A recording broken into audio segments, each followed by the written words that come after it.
Bismillahirrahmanirrahim. Assalamualaikum warahmatullahi wabarakatuh. Selamat pagi, salam sehat, sejahtera bahagia untuk kita semuanya. Yang saya hormati awak media dan seluruh masyarakat di Provinsi Bengkulu. Pada kesempatan yang baik ini akan kami sampaikan press release terkait kinerja fiskal regional Provinsi Bengkulu realisasi sampai dengan 31 Oktober tahun 2023. Bapak Ibu yang kami hormati, perlu kami laporkan dari sisi pendapatan APBN di Provinsi Bengkulu ini sampai dengan Oktober 2023 kita memiliki target sebesar 2,9 triliun dan sudah terrealisasi sebesar 2,5 triliun atau 88,14%. Jadi kalau dibandingkan dengan periode yang sama tahun 2022 ini ada growth sebesar 10,4%. Dan ini ditopang dari pertumbuhan pendapatan PPh non-migas dan PNBP lainnya. Dari sisi pendapatan PPN mengalami kontraksi karena penurunan harga komoditas sawit dibandingkan periode yang sama di tahun 2022 yang lalu. Sedangkan untuk pajak lainnya juga terjadi kontraksi karena adanya kenaikan nilai minimum transaksi yang dikenakan bea materai.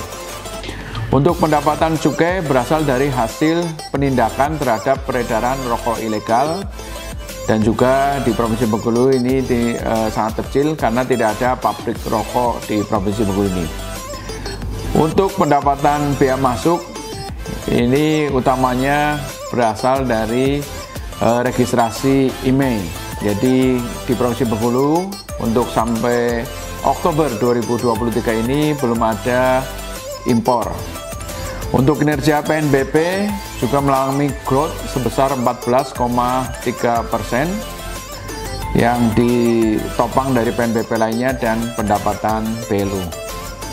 Bapak Ibu sekalian yang kami hormati, untuk kinerja belanja negara akan kami sampaikan belanja untuk pemerintah pusat dan juga transfer ke daerah dan dana desa. Secara umum kinerja belanja APBN tumbuh sebesar 5% year on year. Kinerja realisasi belanja pemerintah pusat, kementerian lembaga mengalami pertumbuhan 20%, sedangkan penyaluran transfer ke daerah mengalami sedikit perlambatan sebesar 0,4% year on year. Seluruh jenis belanja kementerian lembaga tumbuh positif, terutama belanja barang dan belanja modal. Hampir seluruh komponen transfer ke daerah mengalami perlambatan kecuali dana alokasi umum penyalurannya dan juga penyaluran dana desa. Perlambatan terbesar pada penyaluran dana insentif fiskal yang dipengaruhi oleh penurunan nilai pagu, dan sebagian besar alokasi insentif fiskal ini turun di awal triwulan 3 tahun 2023. Namun secara umum optimis sampai dengan nanti akhir Desember penyaluran transfer ke daerah dan dana desa akan mencapai target yang ditetapkan. Bapak Ibu sekalian yang kami hormati, kami sampaikan terkait kinerja dana bagi hasil dan dana alokasi umum. Realisasi dana bagi hasil masih moderat untuk seluruh jenis DBH yang dibagi hasilkan. Masih diperlukan percepatan untuk penyaluran DBH sawit, walaupun selama bulan Oktober sudah terrealisasi sebesar 20,38%. Jadi untuk dana bagi hasil ini total pagunya ada 612,43 miliar dan sudah terrealisasi 338,64 miliar atau 55,53%. Kemudian untuk dana alokasi umum, ini dana paling besar dengan total pagu 6,2 triliun dan sudah terrealisasi sebesar 89,4%. Kalau untuk DAU, untuk realisasinya cenderung flat merata. Dan nanti di bulan Desember ini juga akan penyaluran juga untuk DAU bulan Desember ya, untuk pembayaran gaji PNS daerah di bulan Desember. Selanjutnya kami sampaikan untuk kinerja transfer ke daerah untuk DAK non fisik. Jadi DAK non fisik di Provinsi Bengkulu pagunya cukup signifikan sebesar 1,4 triliun dan sudah terrealisasi sebesar 73,1%. Yang terdiri ada TPG untuk ASN daerah, ada tambahan penghasilan guru ASN daerah, ada untuk ketahanan pangan, yang terbesar ini ada dana BOS, dana BOK dan BOKP, kemudian untuk koperasi dan UMKM, kemudian ada BOP PAUD, dana PPPA dan dana fasilitas penanaman modal. Kemudian untuk DAK fisik pagunya total ada 895,8 miliar dan sudah terrealisasi sebesar 64,4%. Ini ada beberapa bidang yang perlu menjadi perhatian, yaitu di bidang kesehatan dan keluarga bencana yang realisasinya masih 40,53%. Dan ini perlu ada percepatan ya, merealisasikan DAK fisik sesuai dengan batas-batas waktu yang diatur sesuai regulasi. Kemudian untuk dana insentif fiskal, jadi untuk dana insentif fiskal ini pada awal tahun kita ketahui dialokasikan sebesar 30,1 miliar. Dan pada akhir tahun ini ada penambahan dana insentif fiskal sehingga total pagu sebesar 110,7 miliar. Dan sampai dengan 31 Oktober 2023 ini sudah terrealisasi 58,4%. Dan dana insentif fiskal ini berjalan sesuai dengan regulasi yang diatur oleh Peraturan Menteri Keuangan 67, kemudian ada PMK 97 untuk penghargaan kinerja dan juga KMK 336 2023. Jadi ada juga pemberian insentif fiskal atas kinerja tahun berjalan untuk kelompok kategori kerja dalam rangka pengendalian inflasi daerah di tahun 2023 ini. Kemudian untuk dana desa, total pagu sebesar 1,08 triliun dan sudah terrealisasi 84,5%. Di triwulan 3 ini kita mendapat tambahan dana desa sebesar 11,45% untuk 277 desa yang ada di Provinsi Bengkulu. Dan utamanya untuk dana desa ini agar bisa mendapat tambahan beberapa kriteria. Yang utama adalah di semester 1 tahun 2023 ini diharapkan semua desa ini tidak ada kasus KKN atau korupsi gitu ya. Kemudian kinerjanya juga bagus dan kita dorong desa-desa ini mendapat prestasi yang dibuktikan dengan penghargaan. Bapak Ibu sekalian yang kami hormati, kami sampaikan pula report dari kinerja APBD seluruh kabupaten kota dan provinsi. Jadi pendapatan APBD Provinsi Bengkulu masih didominasi oleh transfer ke daerah. Jadi porsi transfer dari pemerintah pusat pada pendapatan daerah sebesar 84,7% dari total realisasi pendapatan daerah. Hal ini menunjukkan kemandirian fiskal Bengkulu masih sangat rendah. Realisasi belanja APBD sebesar 8,1 triliun didominasi oleh realisasi belanja operasi sebesar 5,7 triliun dan paling banyak belanja pegawai 3,7 triliun.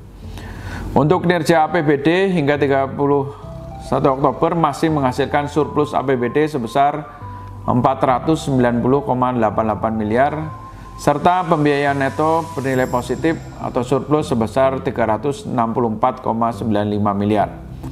Kinerja APBD secara keseluruhan masih menghasilkan silpa tahun anggaran berjalan sebesar 855,83 miliar. Jadi ini juga menjadi perhatian nanti untuk bisa realisasi ya, dibayarkan kepada pihak-pihak yang memang berhak untuk menerima pembayaran. Bapak Ibu sekalian yang kami hormati, kami laporkan juga terkait perkembangan pembiayaan atau penyaluran KUR di Provinsi Bengkulu. Jadi total salur KUR sampai dengan 31 Oktober 2023 untuk jumlah debitur kita mengalami kontraksi yang dulu tahun 2022 sebesar 59.000 lebih. Tahun 2023 sampai dengan 31 Oktober ini ada disalurkan untuk 33.256 debitur atau terkontraksi sebesar 41,22%. Dengan total penyaluran juga terkontraksi sebesar 36,01% atau sudah disalurkan 2,345 triliun. Penyaluran KUR terbesar dari sisi nominal ada di Kabupaten Mukomuko dan yang terendah ada di Kabupaten Lebong. Untuk sektor penyaluran KUR ini dari sisi jumlah debitur ada di sektor pertanian, perburuan, dan kehutanan yang jumlah penyalurannya mencapai 1,34 triliun. Dan ini di sektor ini sesuai dengan PDRB yang ada di Provinsi Bengkulu, ini juga menyerap tenaga kerja yang paling besar. Dari sisi skema terbesar disalurkan kepada debitur mikro ya sebesar 1,37 triliun dan terendah di penyaluran kepada UMKM super mikro. Kemudian ada perkembangan juga dari sisi debitur dilihat dari latar belakang pendidikan, di mana di awal tahun termasuk triwulan 2 didominasi berlatar pendidikan sekolah dasar. Di akhir Oktober 2023 ini terbesar adalah lulusan sekolah menengah umum gitu ya, dengan total debitur 15.284 dan jumlah penyaluran 932 miliar. Dan tentunya harapan kita dengan yang mengakses pendidikannya lebih meningkat, maka kualitas penggunaan dana KUR akan lebih baik lagi. Untuk penyaluran KUR ini di Provinsi Bengkulu tentunya paling besar dilakukan oleh Bank Rakyat Indonesia. Jadi ada 17 lembaga keuangan yang menyalurkan KUR di Provinsi Bengkulu. Bank BRI merupakan penyalur KUR terbesar karena memiliki cabang atau cabang pembantu unit yang paling banyak dan paling luas jangkauannya. Selain itu, BRI juga fokus pada penyaluran KUR mikro dan super mikro. Di samping itu juga ada PT Pegadaian Syariah yang menyalurkan KUR super mikro sebagai penugasan dalam rangka holding dengan BRI. Hal ini diharapkan meningkatkan penyaluran KUR super mikro juga. Sebagian besar bank penyalur cenderung menyalurkan KUR kecil untuk menghindari permasalahan pengenaan jaminan tambahan ya, termasuk di bank daerah yang dengan koordinasi nantinya perlu memperbanyak KUR mikro dan super mikro untuk membantu lebih banyak UMKM di Provinsi Bengkulu. Dalam menjaring debitur KUR di bank penyalur ini perlu memanfaatkan data calon debitur yang diinput di aplikasi sistem informasi kredit program. Ini perlu kolaborasi semua pihak dari bank penyalur, pemerintah daerah, pemerintah pusat, dan seluruh komponen masyarakat termasuk juga UMKM. Bapak-Ibu sekalian yang kami hormati, kami laporkan juga terkait perkembangan penyaluran pembiayaan ultramikro di Provinsi Bengkulu. Berbeda dengan penyaluran KUR tadi, untuk penyaluran ultramikro di tahun 2023 per 31 Oktober ini terjadi peningkatan growth gitu ya. Yang dulunya sebesar 11.140 debitur yang disalurkan tahun 2022, di periode sama tahun 2023 sudah disalurkan ke 17.229 debitur, sehingga ada pertumbuhan sebesar 54,66%. Dengan total dana yang disalurkan pembiayaannya sebesar 81,72 miliar atau terjadi peningkatan sebesar 52,2%. Penyaluran ultramikro sampai dengan 31 Oktober ini terbesar di Kota Bengkulu dan sama dengan KUR terendah di Kabupaten Lebong. Untuk penyaluran ultramikro ini di Provinsi Bengkulu ada 4 lembaga keuangan bukan bank. Yang terbanyak menyalurkan adalah PT PNM, kemudian disusul PT Pegadaian, kemudian ada PT Usaha Pembiayaan Reliance Indonesia atau REVI, dan juga ada KSPS BMT UGT Sidogiri. Di Provinsi Bengkulu ini belum ada BUMDes ya atau KSP yang benar-benar menyalurkan ultramikro gitu ya. Bapak Ibu sekalian, demikian yang kami sampaikan terkait kinerja fiskal di Provinsi Bengkulu dan juga perkembangan pembiayaan yang ada di Provinsi Bengkulu. Dan di momen ini menjelang akhir tahun anggaran tahun 2023, kami mengharapkan seluruh pihak, utamanya pengelola keuangan, baik yang di Satuan Kerja Kementerian Lembaga maupun di pemerintah daerah, untuk kita semua meningkatkan koordinasi dalam rangka mengeksekusi anggaran. Jadi pesan kita, dana yang masih ada sekitar 3,6 triliun yang akan kita realisasikan ini, kami harapkan bisa dieksekusi sesuai ketentuan, dijaga integritasnya, dan terus koordinasi sehingga tidak ada dana yang sampai bermasalah atau tidak bisa dieksekusi sampai dengan akhir tahun anggaran. Kami sudah berkoordinasi kepada seluruh pihak untuk memberikan batasan-batasan waktu terkait pembayaran, dan itu kami harapkan bisa dipatuhi untuk semua pengelola keuangan. Kemudian untuk pihak ketiga yang menjadi mitra pemerintah pusat maupun pemerintah daerah, kami harapkan juga mengeksekusi pekerjaannya sesuai dengan kontrak, batasan waktu, dikerjakan dengan baik, dan dipastikan setelah selesai pekerjaan bisa mengajukan pembayaran ke Satker mitra dari Bapak Ibu sekalian berkontrak. Kemudian untuk UMKM di Provinsi Bengkulu dan seluruh pihak juga kami dorong untuk bisa mengakses pembiayaan-pembiayaan yang difasilitasi atau disubsidi oleh pemerintah dalam rangka untuk menambah permodalan dan juga untuk mendorong membantu usaha Bapak Ibu sekalian. Dan Bapak Ibu sekalian, terkait press release kinerja fiskal sampai dengan 31 Oktober 2023. Bunga Rafflesia tumbuh bermekaran, baunya khas sangat menyengat. Demikian press release APBN kami sampaikan. Semoga fiskal Bengkulu semakin kuat. Wassalamualaikum warahmatullahi wabarakatuh.